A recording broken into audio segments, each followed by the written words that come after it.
Punjabi radio USA ਪੇਸ਼ ਕਰਦਾ ਹੈ ਅੱਜ ਦਾ ਦਿਨ ਸਿੱਖ ਇਤਿਹਾਸ ਵਿੱਚ।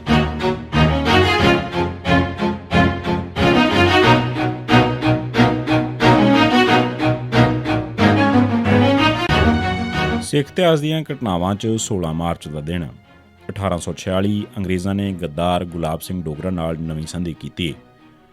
9 ਮਾਰਚ 1846 ਨੂੰ ਲਾਹੌਰ ਦਰਬਾਰ ਤੇ ਅੰਗਰੇਜ਼ਾਂ ਵਿਚਕਾਰ 16 ਨੁਕਤਿਆਂ ਤੇ ਇੱਕ ਅਹਿਦਨਾਮੇ ਤੇ ਦਸਤਖਤ ਹੋਏ ਸਨ।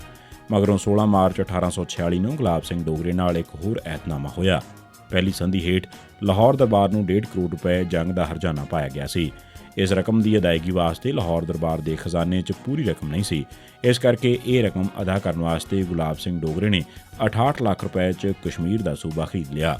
ਇਹ ਚਰਚਾ ਸੀ ਕਿ ਗੁਲਾਬ ਸਿੰਘ ਨੇ ਇਹ ਰਕਮ ਆਪਣੇ ਕੋਲ ਪਏ ਰਾਣੀ ਚੰਦ ਕੌਰ ਦੇ ਖਜ਼ਾਨੇ ਤੇ ਲਾਹੌਰ ਦਰਬਾਰ ਤੋਂ ਚੋਰੀ ਕੀਤੇ ਹੋਰ ਪੈਸਿਆਂ 'ਚੋਂ ਅਦਾ ਕੀਤੀ ਸੀ, ਪਰ ਕਨਿੰਘਮ ਦਾ ਕਹਿਣਾ ਹੈ ਕਿ ਇਹ ਰਕਮ ਕਦੇ ਵੀ ਅਦਾ ਨਹੀਂ ਸੀ ਕੀਤੀ ਗਈ। 1931 ਗਾਂਧੀ ਨੇ ਕਿਹਾ, ਕਾਂਗਰਸ ਸਿੱਖਾਂ ਨਾਲ ਕਦੇ ਧੋਖਾ ਨਹੀਂ ਕਰੇਗੀ। 1931 'ਚ ਗਾਂਧੀ ਨੇ ਸਿੱਖਾਂ ਨੂੰ ਭਰਮਾਉਣ ਵਾਸਤੇ ਇੱਕ ਵਾਰ ਕਿਰਪਾਨ ਦੀ ਸਿਫਤ ਵੀ ਕੀਤੀ ਸੀ। 16 ਮਾਰਚ 1931 ਨੂੰ ਗਾਂਧੀ ਨੇ ਗੁਰਦੁਆਰਾ ਸੀਸਗੰਜ ਦਿੱਲੀ 'ਚ ਕਿਹਾ ਕਿ ਕਾਂਗਰਸ ਸਿੱਖਾਂ ਨਾਲ ਕਦੇ ਵਿਸਾਖਘਾਤ ਨਹੀਂ ਕਰੇਗੀ ਤੇ ਲਾਹੌਰ ਮਤੇ ਅਨੁਸਾਰ ਕੋਈ ਅਜਿਹਾ ਆਇਨ ਨਹੀਂ ਬਣਾਇਆ ਜਾਏਗਾ ਜੋ ਸਿੱਖਾਂ ਨੂੰ ਮਨਜ਼ੂਰ ਨਾ ਹੋਵੇ। ਇਸ ਸੂਰਤ 'ਚ ਸਿੱਖਾਂ ਨੂੰ ਹੱਕ ਹੋਵੇਗਾ ਕਿ ਉਹ ਹੱਥ ਵਿੱਚ ਤਲਵਾਰ ਫੜ ਕੇ ਬਗਾਵਤ ਕਰਨ। ਵਾਹਿਗੁਰੂ ਤੇ ਮਨੁੱਖ ਜਾਤੀ ਉਹਨਾਂ ਦੀ ਮਦਦ ਕਰਨਗੇ। ਗਦਰ ਪਾਰਟੀ ਦੇ ਆਗੂ ਤੇ ਅਖੰਡ ਕੀਰਤਨੀ ਜੱਥਾ ਦੇ ਮੋਢੀ ਭਾਈ ਰਣਧੀਰ ਸਿੰਘ 16 ਮਾਰਚ 1961 ਦੇ ਦਿਨ ਚੜ੍ਹਾਈ ਕਰ ਗਏ। 1981 ਸਿੱਖ ਐਜੂਕੇਸ਼ਨਲ ਕਾਨਫਰੰਸ ਵੱਲੋਂ ਸਿੱਖ ਇੱਕ ਕੌਮ ਹਨ ਦਾ ਮਤਾ ਪਾਸ।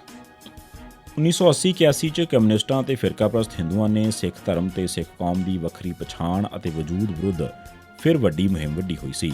ਇੰਜ ਹੀ ਮਕਲਾਉਡ ਦੀ ਸਰਪ੍ਰਸਤੀ ਹੇਠ ਈਸਾਈ ਮਿਸ਼ਨਰੀਆਂ ਦੇ ਇੱਕ ਸਿੱਖ ਵਿਰੋਧੀ ਟੋਲੇ ਨੇ ਵੀ ਸਿੱਖ ਧਰਮ ਦੀ ਅੱਡਰੀ ਹਸਤੀ ਵਿਰੁੱਧ ਪ੍ਰਚਾਰ ਮੁਹਿੰਮ ਸ਼ੁਰੂ ਕੀਤੀ ਹੋਈ ਸੀ। ਦਲ ਖਾਲਸਾ, ਸਿੱਖ ਸਟੂਡੈਂਟਸ, ਸ਼੍ਰੋਮਣੀ ਅਕਾਲੀ ਦਲ ਦੋਵੇਂ ਤੇ ਸ਼੍ਰੋਮਣੀ ਕਮੇਟੀ ਕਾਫੀ ਚਿਰਾਂ ਤੋਂ ਇਹ ਮੰਗ ਕਰ ਰਹੇ ਸਨ ਕਿ ਦੁਨੀਆ ਦੇ ਕਿਸੇ ਪਲੇਟਫਾਰਮ ਤੇ ਉਹਨਾਂ ਦੀ ਆਜ਼ਾਦ ਹਸਤੀ ਵੀ ਜਾਣੀ ਜਾਵੇ। ਇਸ ਦੇ ਇੱਕ ਪੜਾਅ ਵਜੋਂ ਉਹ ਮੰਗ ਕਰ ਰਹੇ ਸਨ ਕਿ ਸਿੱਖ ਕੌਮ ਨੂੰ UNO 'ਚ ਐਸੋਸੀਏਟ ਮੈਂਬਰਸ਼ਿਪ ਦਿੱਤੀ ਜਾਵੇ, ਪਰ ਇਹ ਸਾਰੀ ਕਾਰਵਾਈ ਸਿਰਫ ਮਤੇ ਪਾਸ ਕਰਨ ਤੇ ਅਖਬਾਰਾਂ 'ਚ ਬਿਆਨਬਾਜ਼ੀ ਤੱਕ ਹੀ ਮਹਿਦੂਦ ਸੀ। 15-16 ਮਾਰਚ 1981 ਨੂੰ ਚੀਫ ਖਾਲਸਾ ਦੀਵਾਨ ਤੇ ਸਾਲਾਨਾ ਸਿੱਖ ਐਜੂਕੇਸ਼ਨਲ ਕਾਨਫਰੰਸ ਚੰਡੀਗੜ੍ਹ 'ਚ ਕਰਵਾਈ। ਇਸ ਦੇ 16 ਮਾਰਚ 1981 ਦੇ ਸੈਸ਼ਨ 'ਚ ਬਹੁਤ ਸਾਰੇ ਸਿੱਖ ਨੌਜਵਾਨ ਤੇ ਵਿਦਵਾਨ ਹਾਜ਼ਰ ਸਨ।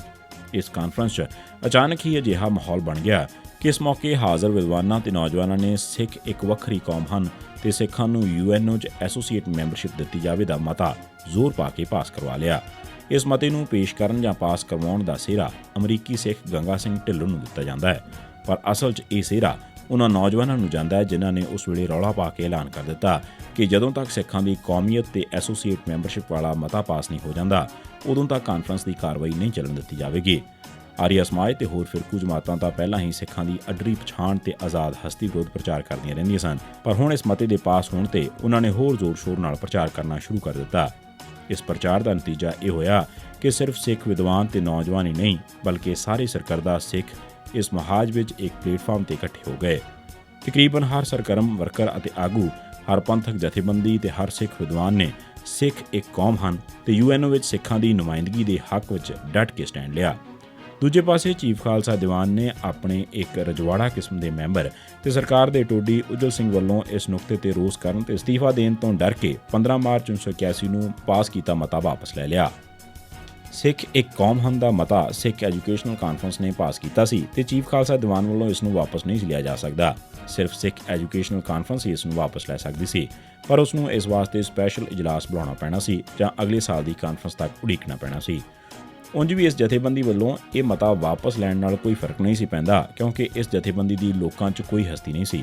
ਉਲਟਾ ਇਸ ਕਾਰਵਾਈ ਮਗਰੋਂ ਹਰ ਪਾਸੇ ਸਿੱਖ ਵਿਦਵਾਨਾਂ, ਜਲਸਿਆਂ, ਮੀਟਿੰਗਾਂ, ਸੈਮੀਨਾਰਾਂ ਤੇ ਹੋਰ ਇਕੱਠਾਂ 'ਚ ਸਿੱਖ ਇੱਕ ਕੌਮ ਹਨ ਤੇ UNO 'ਚ ਸਿੱਖ ਨੁਮਾਇੰਦਗੀ ਦੀ ਹਮਾਇਤ ਵਿੱਚ ਸੈਂਕੜੇ ਮਤੇ ਪਾਸ ਕਰਕੇ ਸਿੱਖਾਂ ਨੇ ਆਪਣੀ ਏਕਤਾ ਦਾ ਇਜ਼ਹਾਰ ਕੀਤਾ। 16 ਮਾਰਚ 1988 ਦੇ ਦਿਨ ਪੁਲਿਸ ਨੇ ਪਰਮਜੀਤ ਸਿੰਘ ਪੁੱਤਰ ਮੋਹਨ ਸਿੰਘ ਵਾਸੀ ਪਿੰਡ ਸੁਰ ਸਿੰਘ ਜ਼ਿਲ੍ਹਾ ਤਰਨਤਾਰਨ ਨੂੰ ਨਕਲੀ ਮੁਕਾਬਲੇ ਸ਼ਹੀਦ ਕੀਤਾ। 16 ਮਾਰਚ 1990 ਦੇ ਦਿਨ ਪੰਜਾਬ ਪੁਲਿਸ ਨੇ ਸੁੱਚਾ ਸਿੰਘ ਪੁੱਤਰ ਮਹਿੰਦਰ ਸਿੰਘ ਵਾਸੀ ਜ਼ਖੀਰਾ ਅੰਮ੍ਰਿਤਸਰ ਨੂੰ, ਉਦੇ ਸਿੰਘ ਚੱਕਰਵਰਤੀ ਵਾਸੀ ਮੁੱਦਕੀ ਫਿਰੋਜ਼ਪੁਰ ਨੂੰ ਨਕਲੀ ਮੁਕਾਬਲਿਆਂ ਸ਼ਹੀਦ ਕੀਤਾ। ਇਹ ਸੀ ਸਿੱਖ ਇਤਿਹਾਸ ਦੀਆਂ ਘਟਨਾਵਾਂ 'ਚ 16 ਮਾਰਚ ਦਾ ਦਿਨ।